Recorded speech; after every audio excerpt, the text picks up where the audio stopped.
You can come in now.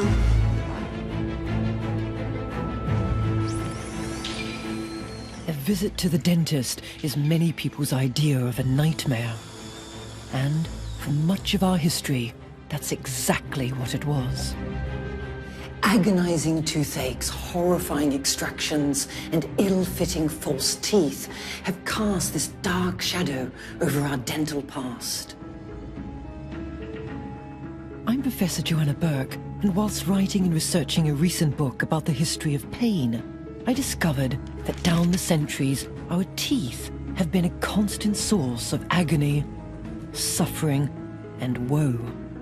In a world of perfect smiles and pain-free procedures, we've overcome many of the things that made dentistry and our teeth something to be feared. So why does sitting in the dentist's chair still evoke images of torture and horror? I think history has a lot to answer for. The past has left an indelible mark on our collective memory. In this film, I'll chart how dentistry has been transformed from a medieval backstreet horror show into a gleaming modern science. Along the way, I'll discover the horrifying lengths some would go to achieve the perfect smile. So basically, if you're rich enough, you can actually get dead men's teeth. I'll get hands-on with the barbaric tools of the trade. I stick it in someone's mouth. Carefully, yeah. And I uncover the unlikely story of how a convicted criminal revolutionized our dental health. That's a great thing. Oh no, this is, I broke it. This is the story of our teeth and of those who have tried to fix them.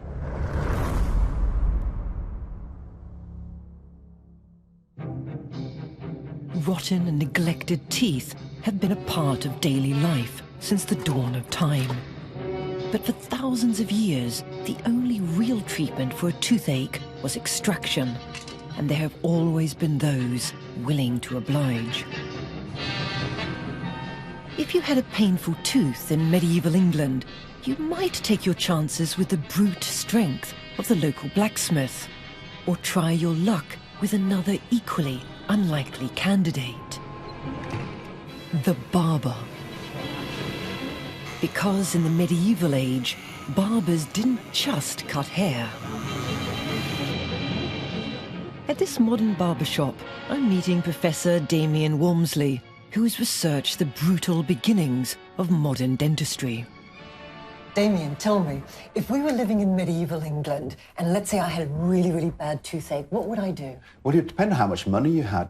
I mean, if you didn't have much money, you would go to the common blacksmith, and you wouldn't know what they would be doing to your teeth to take them out. But if you did have money, you'd come to the barber surgeon. So these are barbers, these are people who do your hair? That's right, yes. They do bloodletting in the medieval ages, but they'd also take teeth out. So what kind of training would these dental surgeons get? They would have been relying on watching the master do the work, and then an apprenticeship they'd have taken over. And do you want to see what they used? Yes, what? Here we have simple pliers. Oh. So there we are, Joanna. Have a look at those. Oh, they're really crude. They are Really very crude. How would you actually use them? Show Well, me. I've got a beer bottle. Okay. And I'm going to ask you So- to take the cap off with those pliers. Put You it probably around have to the hold, teeth. you've got to use one hand, or try and use one hand. Oh. Yes, it's not... And you just, and this is the tooth, and Yeah, you just trying pull. to pull, and it's not easy.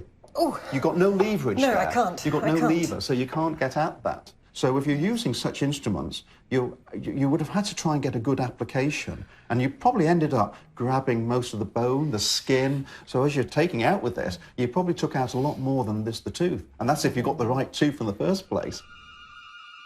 In medieval England, extractions weren't just performed for toothache. They were also used as a form of torture and punishment. Those who ate meat during Lent were handed over to the tooth drawer, who would then pull out their front teeth as a warning to other sinners. Those are the pliers. I've got underneath here something called the pelican. Pelican, because it resembled the beaks of a bird. So how would you actually use this? This part was placed against the skin, and so you would hook onto the teeth, press against the bone, and then actually lever the tooth out. That motion then was picked up with something called a key. And this is, to me, more barbaric, because it actually looks like a bottle opener. Yes, yes, very much so. So if you've got the lower, I'm onto the lower teeth there, you would put that on here. And then you just go... Just go very, very quickly.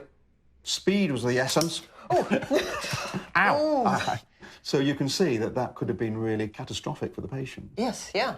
There's every chance, as you were ripping that out, it ripped out bone, skin, other teeth. So I think the message is you don't want to have a toothache in this period of history. No, you don't. Very I think that it would have been a very uncomfortable experience and would not have been pleasant at all, with a high chance of infection and a high chance of having to go back again to have the whole procedure done yet again. For centuries, if you had a throbbing or broken tooth, the savage methods of the barber surgeon were the only treatment available. But having a toothache in the medieval era could be more than painful. It could be fatal. In 1665, the year of the Great Plague, if we exclude the thousands of plague victims, around 10% of all fatalities in London were due to teeth. Is it any wonder that dentistry was associated with horror and with death? For much of the past 500 years, that's essentially what it was. For dentistry to move beyond the blunt arts of tooth pulling, aspiring dentists would need to understand the causes of toothache and, more importantly, the anatomy of our teeth. In the 17th and 18th centuries, the worlds of art, philosophy, politics, and science would undergo profound changes. Driving this was the embrace of reason and logic as the way to understand the world.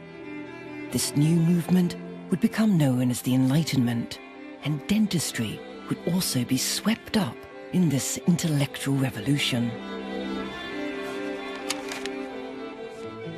Previously, the world of dentistry was riddled with absurd theories and populated by charlatans and fraudsters.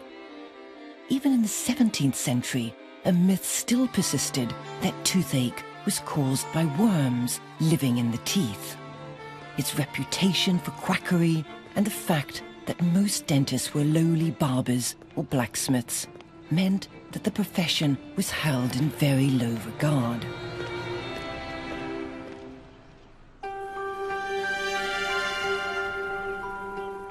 Here, at the Royal Society in London, is a rare first edition of a remarkable book that, for the first time, applied scientific rigor to our teeth.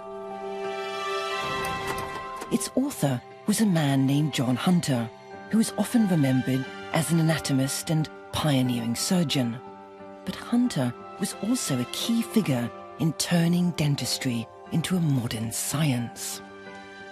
As a young man, Hunter had failed to forge a career in medicine, so instead, he turned his attention to dentistry. I'm meeting medical historian Wendy Moore, who is an authority on Hunter's life. This is John Hunter's first book. It was published in 1771 and the second part in 1778. And it's one of the most important books in the history of dentistry.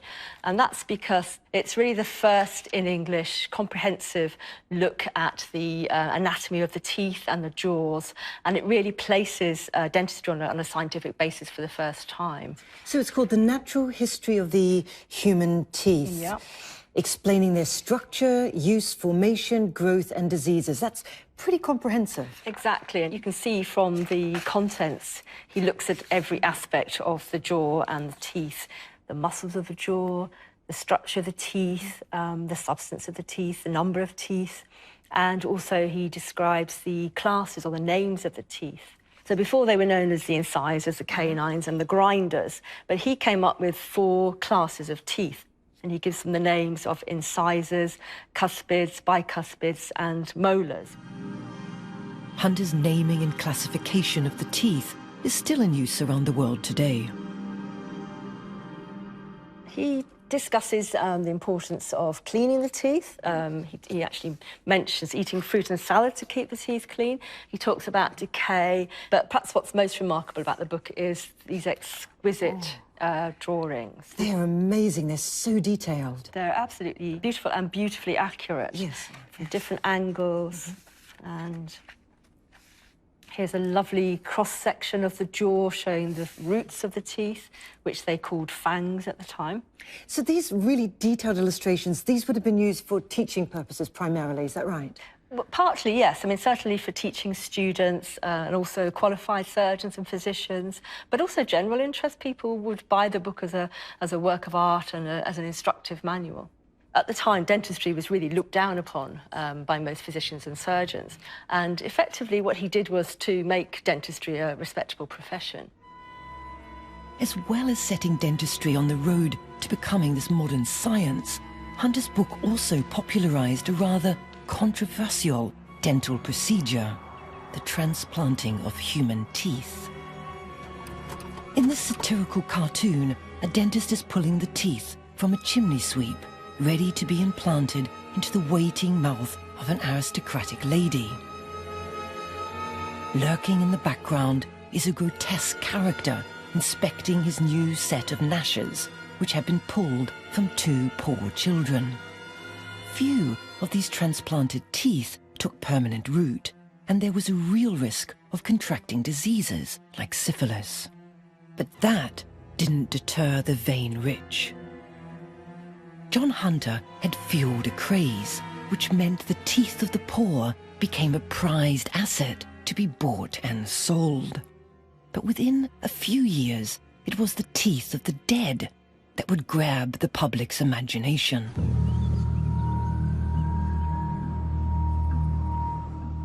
In the early 19th century, human teeth became an increasingly valuable commodity. In fact, they were so in demand that grave robbers could earn the equivalent of £10,000 a night, stealing the teeth from corpses. These grisly trophies of the dead were used to make lifelike dentures for the rich. But in 1815, these grave robbers almost went out of business. In June that year, 50,000 men were slaughtered at the Battle of Waterloo. As night fell, ghoulish scavengers arrived on the battlefield and began to pull the teeth from the dead and dying. And their teeth, they flooded the British market. As a consequence, even the toothless middle classes could afford to buy their own grin. The era of fashionable false teeth had arrived. One of the largest collections of false teeth in the world is managed by the British Dental Association. False teeth have a long history. The ancient Etruscans, who lived in what's now Tuscany, were making serviceable gold dentures from around 700 BC. Curator Rachel Bairstow has catalogued hundreds of sets of false teeth, including those made from the dead soldiers of Waterloo. Rachel, I've heard so much about Waterloo teeth. What do they actually look like? Oh, well, here we go. We've got a treat for you. Ooh. So this is a set of Waterloo teeth. So you can see it's a carved ivory denture, a full set. Top Ivory? and bottom. Yes. Yeah, this is hippopotamus or walrus ivory was Yes. commonly used. And here we have the human teeth. They're riveted into place with these metal pins to make this rather wonderful set. And how would you actually fix them inside your mouth? Well, they'd have gold piano wire springs attached on the sides here, which would attempt to keep it in the mouth through the pressure that would force it up and force it down. And very difficult to eat with, I'm assuming. Oh, absolutely. I should think that they probably took it out and chopped up their food another way rather than attempting to eat with this. I find it amazing. These are actually human teeth. These are actually human teeth taken from the soldiers from the battlefields of Waterloo. So those healthy teeth that they could find from those dead bodies, here they are, strung up for sale. So these could be purchased from the markets, from some dental catalogues. So basically, if you're rich enough, you can actually get dead men's teeth. Yes, absolutely. And yeah, you know, they were very popular to London's wealthy because they just look so much more real.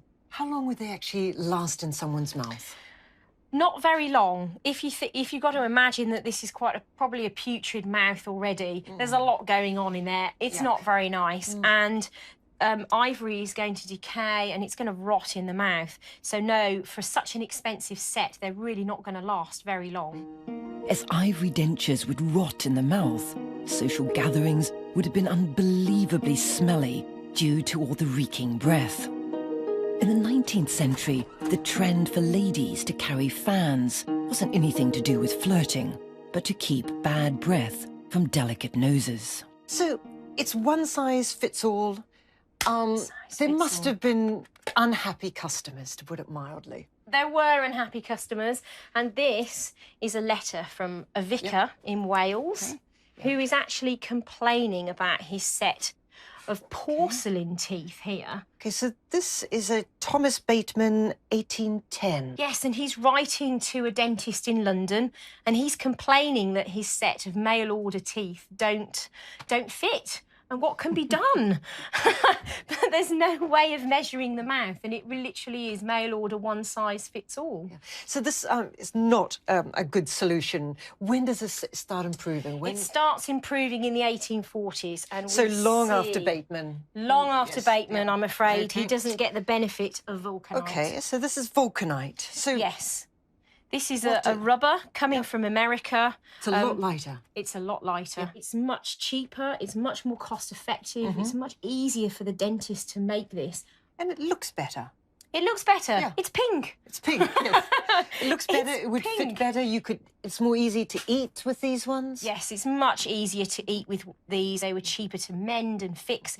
And a set of these would probably last you your lifetime. So, you know, combine that with an anaesthetic, you would have a complete clearance of the mouth, and a set of these fitted. You know, that's cost-effective dentistry for the rest of your life, isn't it? That's what was thought.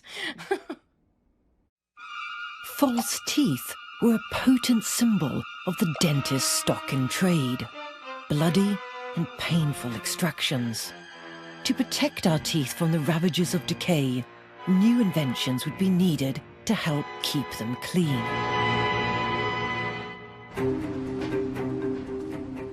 In 1780, a rag trader named William Addis was arrested near Spitalfields in London for his part in organising an anti-government riot.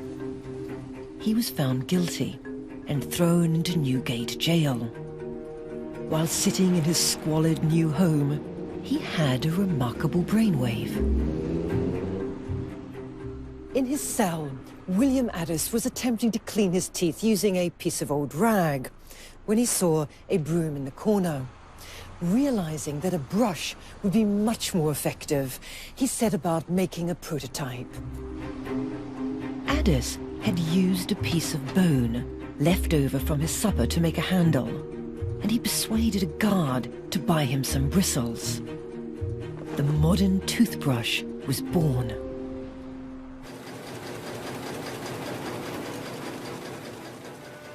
Here at the Kent Brush Factory in Hemel Hempstead, they still make brushes by hand, using methods and materials that William Addis would recognise.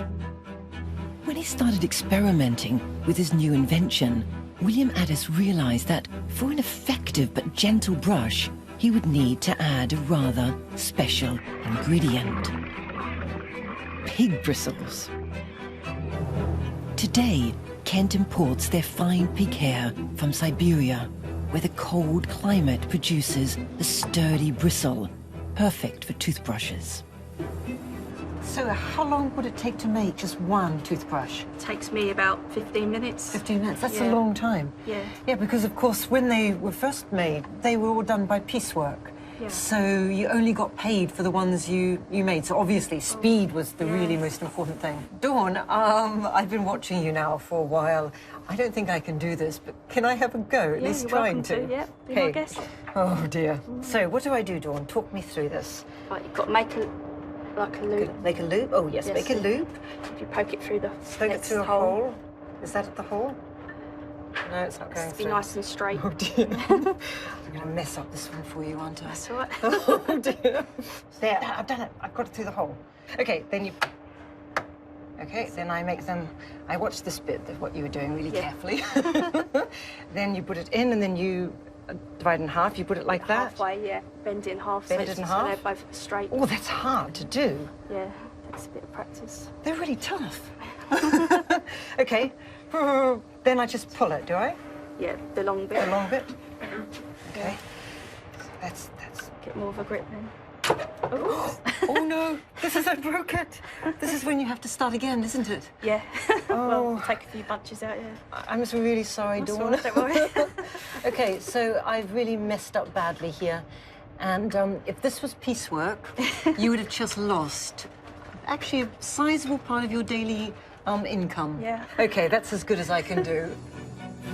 By inventing the toothbrush, William Addis would be transformed from a jailbird into a successful businessman. Within a decade, he had amassed a vast fortune, and his toothbrush would become a fashionable item for the wealthy. William Addis's eureka moment was to prove a milestone in dental hygiene. But it was only the first step in a long road towards healthy teeth. After all, each of his toothbrushes cost 6 pennies. This was far too expensive for most of the population. For a long time, even those who could afford a brush would often share it with other family members. But the toothbrush isn't the only thing people have used to try and clean their teeth.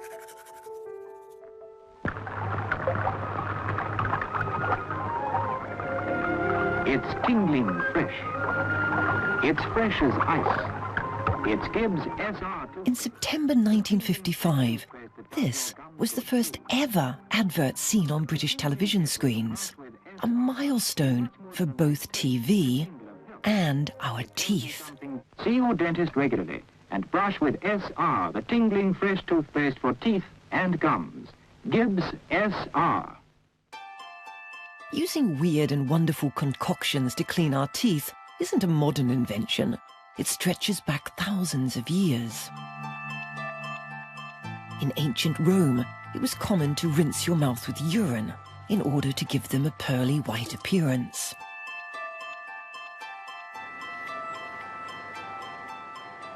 I'm meeting Dr. Martin Ashley of Manchester University Hospital, who has researched the often bizarre methods that people have used to try to keep their teeth clean.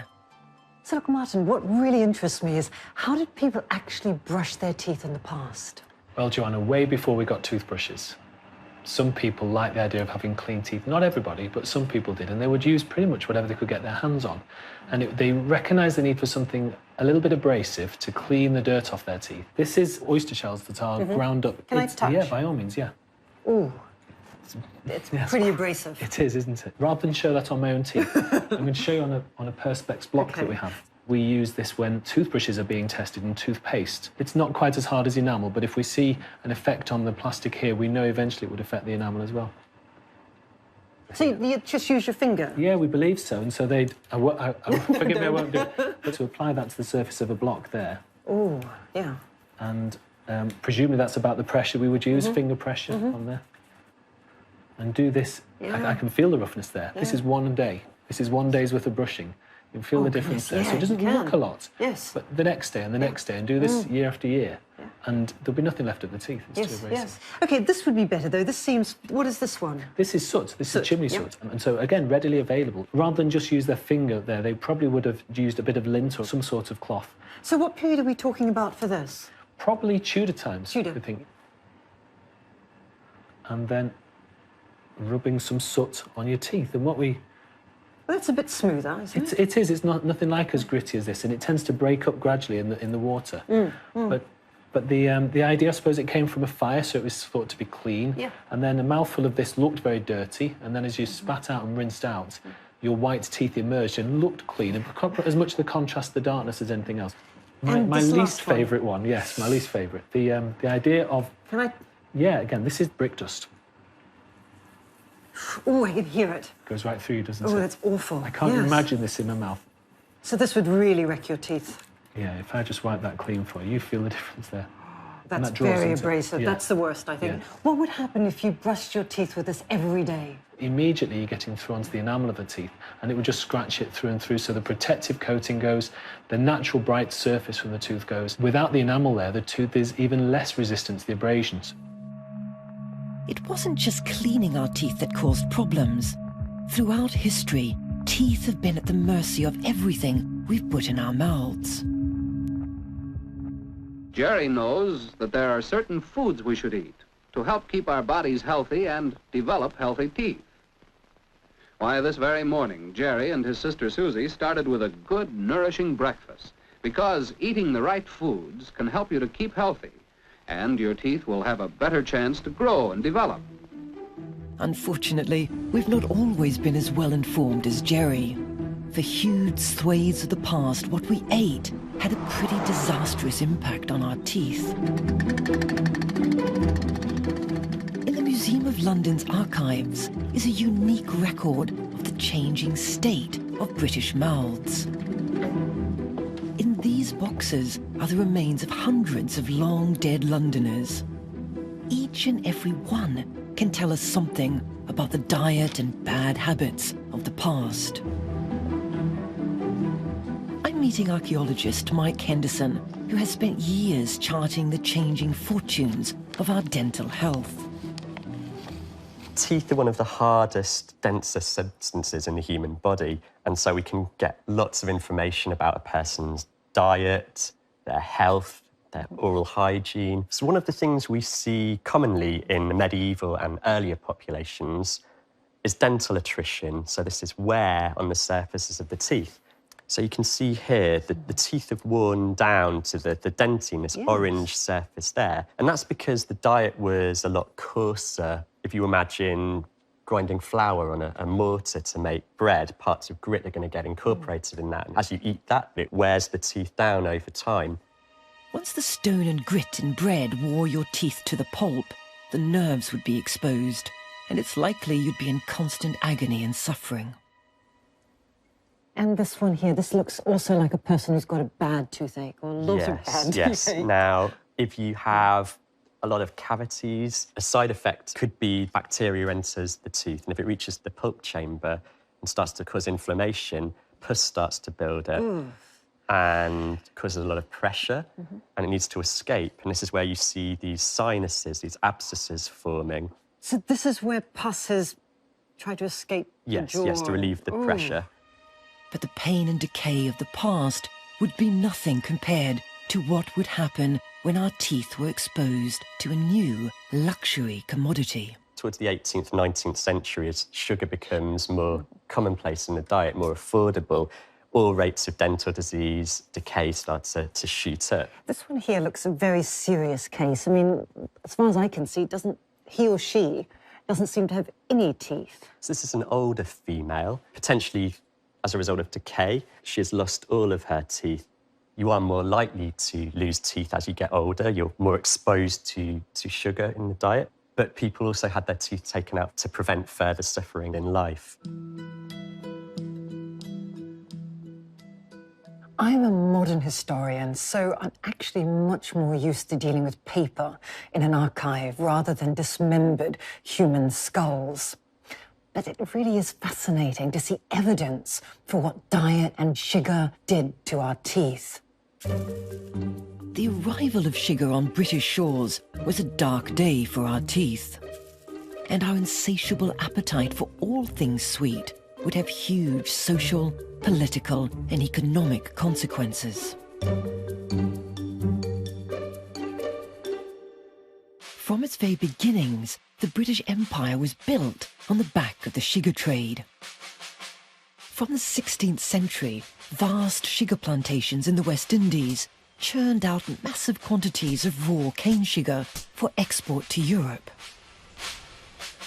In turn, the sugar industry would drive the expansion of the brutal slave trade, which provided the labour needed to harvest and process all that sugar. It isn't actually sugar that causes decay. Sugar sticks to our teeth, providing fuel for harmful bacteria, which in turn produce an acid.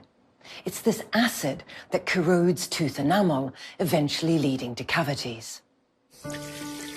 From sugar's first arrival on these shores, the British public couldn't get enough of the sweet stuff.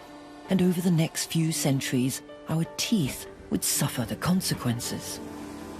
But for many years, sugar was the preserve of the rich, initially the nobility, and by the Georgian age, the middle classes. But all that would change in the reign of Queen Victoria. In 1874, the Prime Minister, William Gladstone, would finally repeal a punitive tax on sugar. For the first time, millions of people could afford to indulge their sweet tooth. In the next few decades, sugar would wreak havoc in the mouths of working-class Britons. The age of mass tooth decay had arrived. The impact of sugar on British mouths was highlighted during the Boer War. It was discovered that many British soldiers had teeth so bad that mincing machines were needed to allow them to eat. As our teeth began to decay en masse, dentists would have to find new ways to try and stop the rot.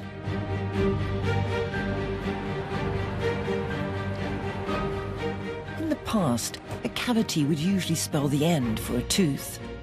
What was needed was a way to repair the damage and prevent further decay.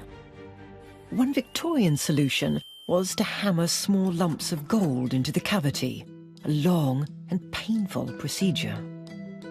But all that would change with the discovery of amalgam, a blend of mercury and silver, which allowed dentists to fill cavities fast.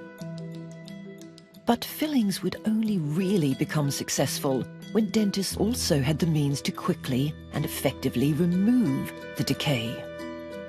Professor Tim Watson of King's College London has collected together some historic dentist tools to demonstrate just how difficult drilling was in the past. What would they do to me if I went to a dentist 19th century? Well, if you had a cavity that needed working on or filling, then they would have used hand instruments. This is an example of a hand drill. So this is Victorian period? This is Victorian period. Yes. Put that into the end of it, and then that twists, and you twist it between your fingers, and that way you can then remove the decay. Do you want to have a go? I want to have a go, yes, thank you. Put that over that finger. That's right.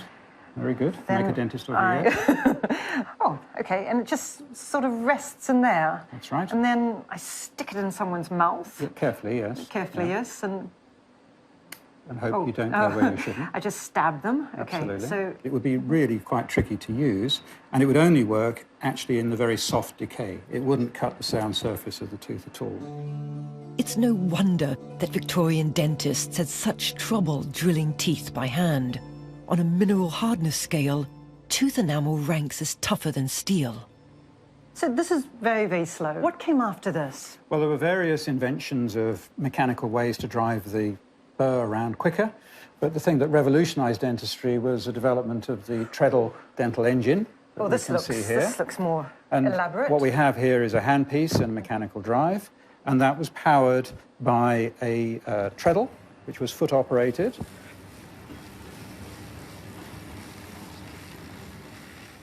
So how fast would this go? Oh, quite a lot faster. You're in the hundreds of RPM rather than single RPM. It's quite difficult to do, isn't it?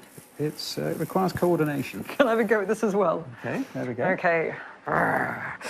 Okay, cavity, here I come. Okay, so this is my poor patient. Yeah. Oh, kind of like sewing machine. Absolutely, yes. And then you just put inside the person's mouth and drill away. Drill away like that. Yeah. This inside your mouth must be quite horrifying. Well, yes, indeed. Yes, And you can yes. hear the grinding noise going. So. Well, yes. But, I don't think I'll be coming to you in a hurry. The arrival of the treadle drill really did change dentistry forever. For the first time, dentists could fight back against cavities and save our teeth from extraction. But to make full use of these new tools, dentists would have to overcome the problem They're screaming, struggling, patience. In the distant past, pain relief left a lot to be desired. If you were lucky while having a tooth extracted, you might be given a slug of whiskey. Or you might need to seek comfort in prayers to Saint Apollonia, the patron saint of dentistry. Pain would only be overcome in the late 19th century through the discovery of an almost magical set of chemicals and gases. The first substance to be used as a general anaesthetic was nitrous oxide, or laughing gas. This is one way to keep a child quiet. Perhaps you'd like to do this for your child sometime. Laughing gas had been used as a recreational drug for decades, when in 1844, an American dentist named Horace Wells spotted its potential.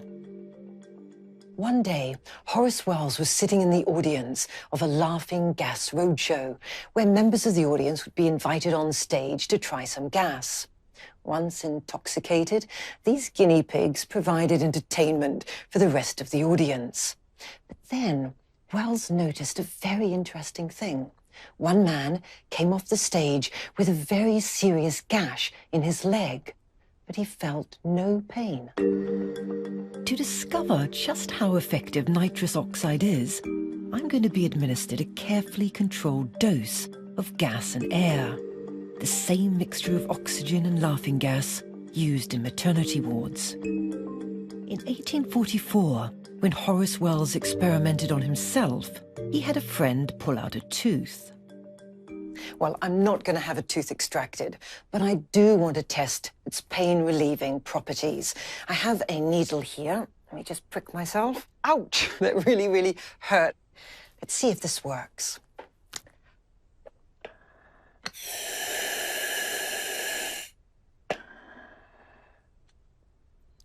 Whew. Let's see now what happens. Actually, it doesn't feel like anything. I feel really quite lightheaded. And am I slurring my words? I'm not sure. But anyway, clearly it didn't hurt because I pricked myself a few times that time. Yeah,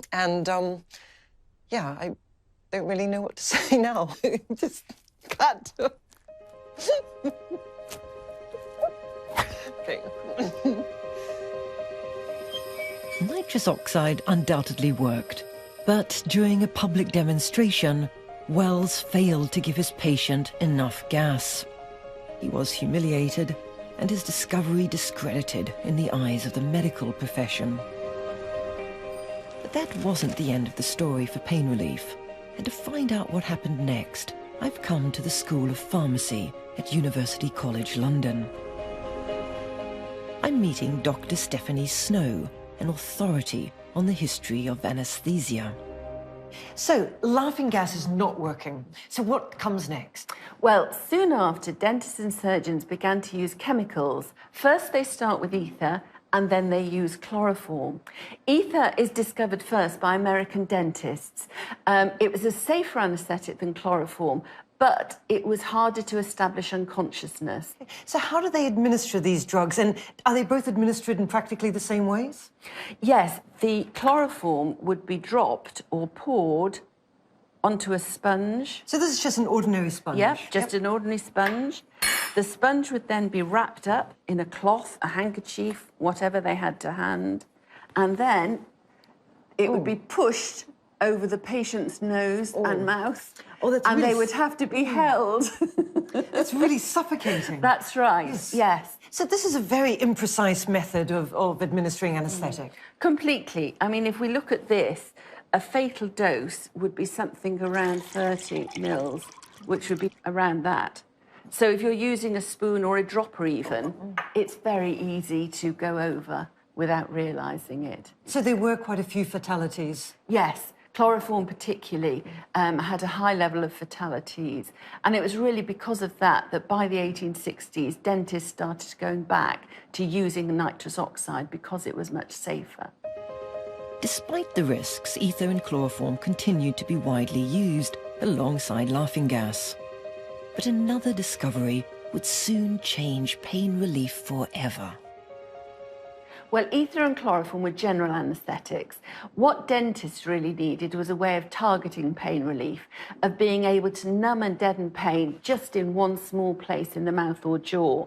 So it's here that we turn to coca in the story of pain relief. So this is cocaine? This is cocaine. It's produced from coca leaves. It was used for many years as a stimulant. It was used in tonics, in Coca-Cola, of course. But in 1884, an eye surgeon in Vienna, Karl Koller, discovered that it had anaesthetic properties. And what he did, he made a solution of cocaine, administered it to his eye, and then stuck needles in his eye and found that he experienced no pain. So this obviously is an advance over chloroform or ether. How did they actually administer this kind of anaesthetic? Well, in parallel with the discovery of local anaesthetics like cocaine, the hypodermic syringe was invented, and this enabled them to actually deliver cocaine to a specific part of the jaw or the mouth. Then the needle is just there. But as you'll see, it's not very fine at the end. That's not fine at all. No. Actually, that would be quite painful going into you. Yes, yes. And then they would just administer it like that? Yes. But, I mean, if you think about the sort of precision of that, being able to target a particular spot, that was a much safer way of giving dental patients anaesthesia than ether or chloroform. Yes, yes, no, obviously. Yes. By injecting cocaine directly into the gums, dentists could now numb individual teeth, providing a much safer and easier way to carry out fillings. The arrival of pain relief was a major turning point in the history of dentistry. From that moment, dentists could perform more and more complex procedures on our teeth. But painless dentistry did not mean that it lost its reputation as a terrifying and agonizing ordeal.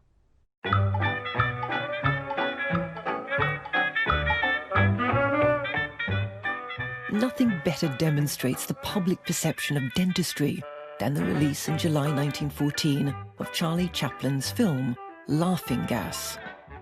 Chaplin helped cement the idea that a visit to the dentist was still as barbaric and painful as ever, despite all the new technologies and use of anesthetics.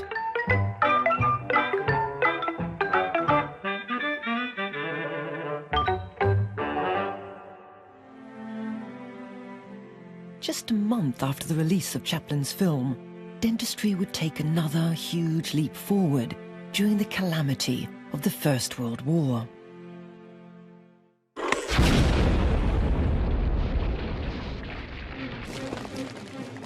In August 1914, the British Army went to war without a single dentist.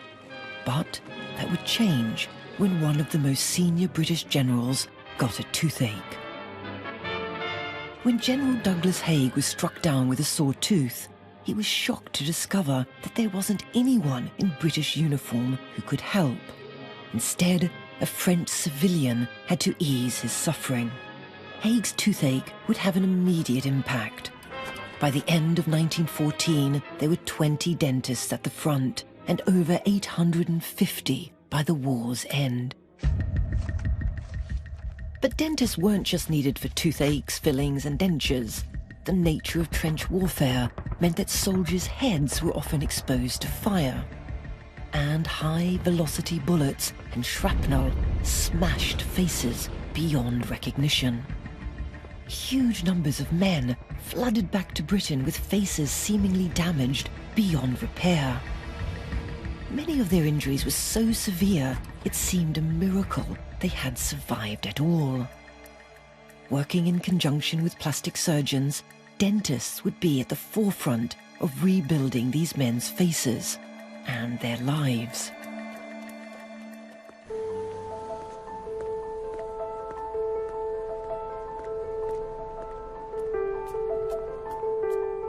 I've come to the Royal College of Surgeons, where there's a unique record of how dentists treated these shattered faces of World War I. I'm meeting historian Kristen Hussey, who has researched these pioneering dental surgeons and their patients. Kristen, what do we have in front of us here? We've got a file. Jarnold. Yes? Tell us about this particular man. So what we're looking at here is this man's case file. You can see he was wounded in October of 1918, so very unfortunate, very close to the end of the war. Age 24. Yes, very young man. Yes. And you can see here that he's received a gunshot wound of the chin and a fracture of the mandible. Gunshot wounds and shrapnel blasts caused some of the most disfiguring of all injuries, often removing entire sections of the face and jaw. One of the first things they would have done for him was extract teeth.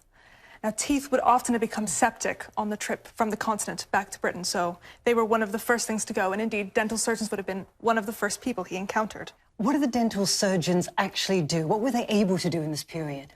One of the #1 things dentists would have done was provided splints to support the jaw in order to aid its healing, but also they crafted incredible dentures and external supports to really recreate the structure of the face, that hard tissue structure that the plastic surgeons could then graft over. And if you look here at the images, you can see that he's lost the majority of his jaw on that side. It's all gone.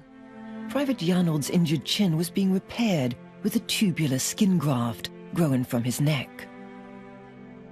So not only are the plastic surgeons rebuilding that area with skin grafts, it was also suggested by the consulting dental surgeon they use a bone graft to sort of fill in that gap. And what bone would be used from his body? They would have used a graft from the tibia, so the shin bone, to recreate that part of the jaw, which was a very pioneering technique at the time. Unfortunately, with this soldier, it was decided it wasn't advisable. He wasn't strong enough to undergo that treatment.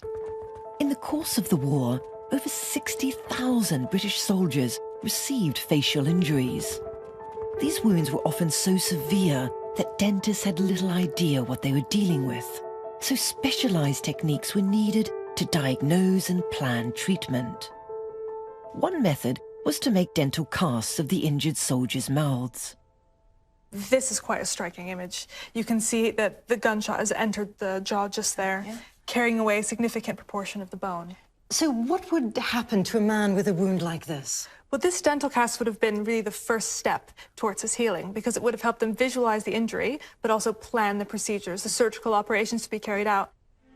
Another important tool for diagnosis was the X-ray, which had been discovered in 1895, but its use was still in its infancy.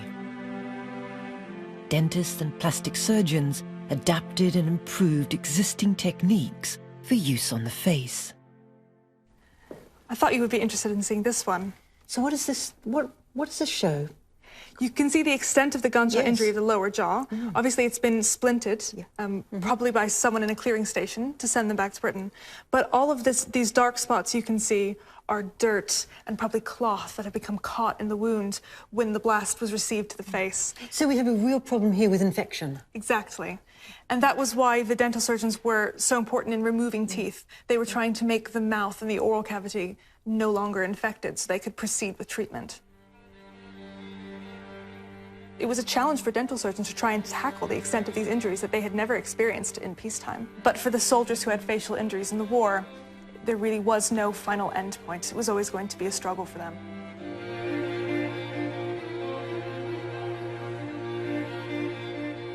There's one major debate. Is war good for medicine? Well, unfortunately, in the case of facial surgery, it was.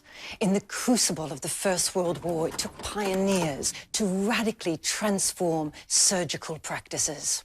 In doing so, they literally changed forever the lives of so many men who otherwise would have lived out quite miserable existences. By harnessing new technologies, dentistry was on the road to becoming the modern science we know today. But at the same time, our teeth were gradually getting worse. Years of sugar consumption meant a whole generation had rotten mouths. In the early 20th century, dental care was so expensive that some people would choose to have all their teeth extracted in order to avoid a lifetime of dental costs. Believe it or not, having all your teeth removed was considered a perfect gift for a 21st birthday or a newly married bride. Oh, well, I had very bad teeth pain. You know, they were terrible. They weren't good, and I'd keep having toothache, so I thought, oh, right, get them all out together. So I got them all out. Just decayed, and I had to get them out, suffering agony and pain.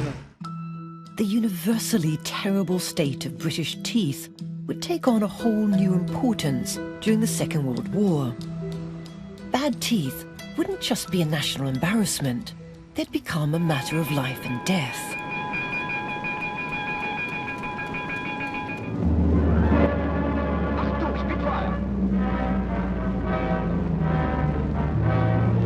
Attacking Messerschmitt, Delhi Ho. As the Battle of Britain raged and bombing missions began over Germany, the Royal Air Force realized that it had a serious problem. Many pilots were suffering agonizing toothaches while in the air.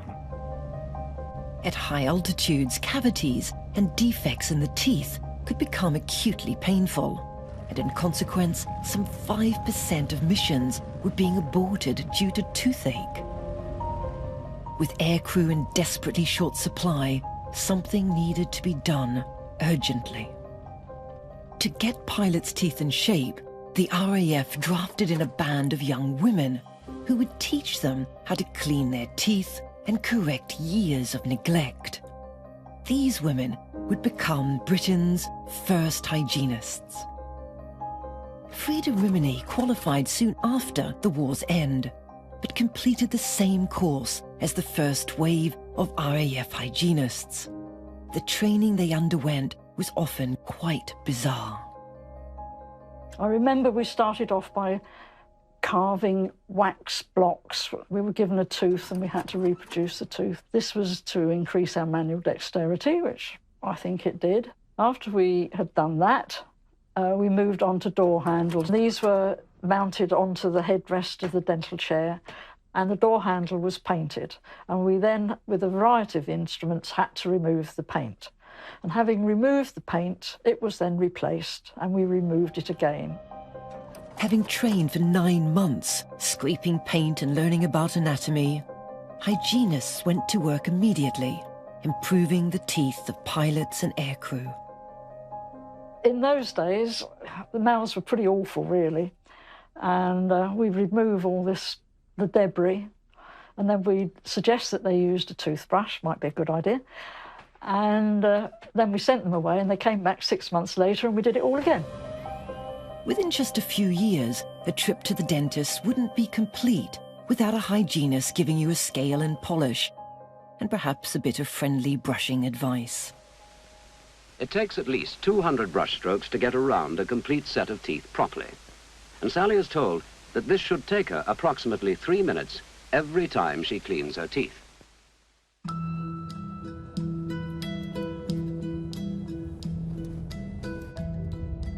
During the Second World War, millions of ordinary Britons had been given free medical and dental treatment by the armed forces.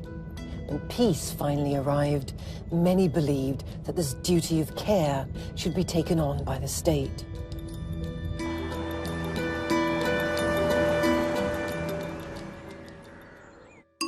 To make this happen, the government commissioned an economist named William Beveridge to investigate what ordinary Britons' lives were like. His findings would lead to the creation of the welfare state and a new National Health Service. This leaflet is coming through your letterbox one day soon, or maybe you have already had your copy. Read it carefully.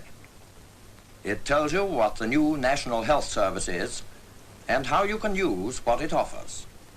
Study the leaflet, then keep it by you. You'll need it for reference. From the 5th of July 1948, all aspects of medical care would be provided free of charge. When the first wave of patients arrived, dentists set to work rectifying years of neglect. There was a hell of a lot of work to do when the NHS came into being. Mainly extractions to begin with, and dentures. And then, the fact that you could save teeth pretty painlessly, so gradually seep through the population. And they came and had their dental treatment, had the fillings done. In just 9 months, NHS dental technicians made over 33 million replacement teeth, and dentists filled over 4 million cavities. There were long queues outside some dental surgeries, and overworked dentists were seeing hundreds of patients a day.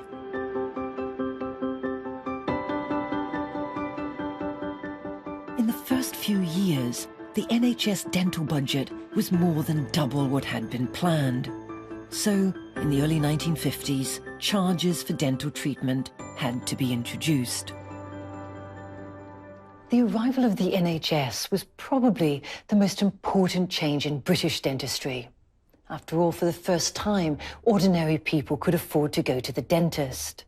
But the democratization of dental care did not lead to significant changes in our attitudes. Most people would still only go to the dentist if forced to by pain. NHS dentists would work wonders fixing Britain's rotten mouths. That was only half the battle.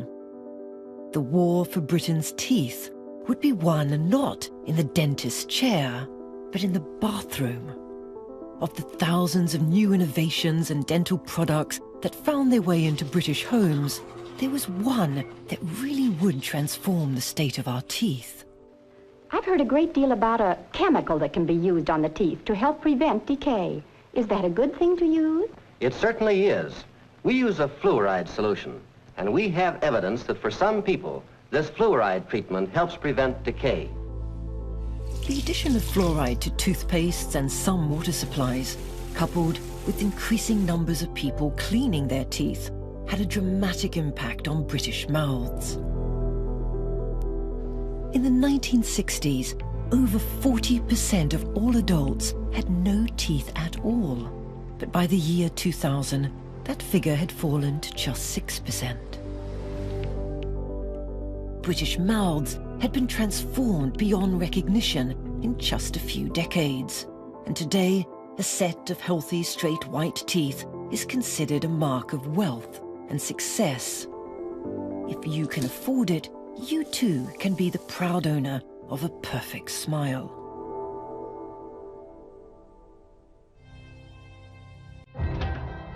A visit to the dentist today is unrecognizable from just 100 years ago, let alone from the days of the brutal barber surgeon. But despite all of the advances of the past 500 years, 1 in 10 of us are still terrified at the prospect of a dentist poking and prodding at our teeth. In some ways, it's not surprising. Our mouths are among the most personal and sensitive parts of our body, so strong reactions are understandable. But that doesn't explain it all. It seems to me that the past still exerts a powerful influence on our current attitudes and fears, but also on our collective memory. Millennia of pain and terror are deeply embedded within the fabric of our society. Phrases like pulling teeth litter our language, recalling those darker days. So, despite all the great scientific advancements, pain-free trips to the dentist, and those gleaming Hollywood smiles, we still can't seem to forget dentistry's long and bloody history.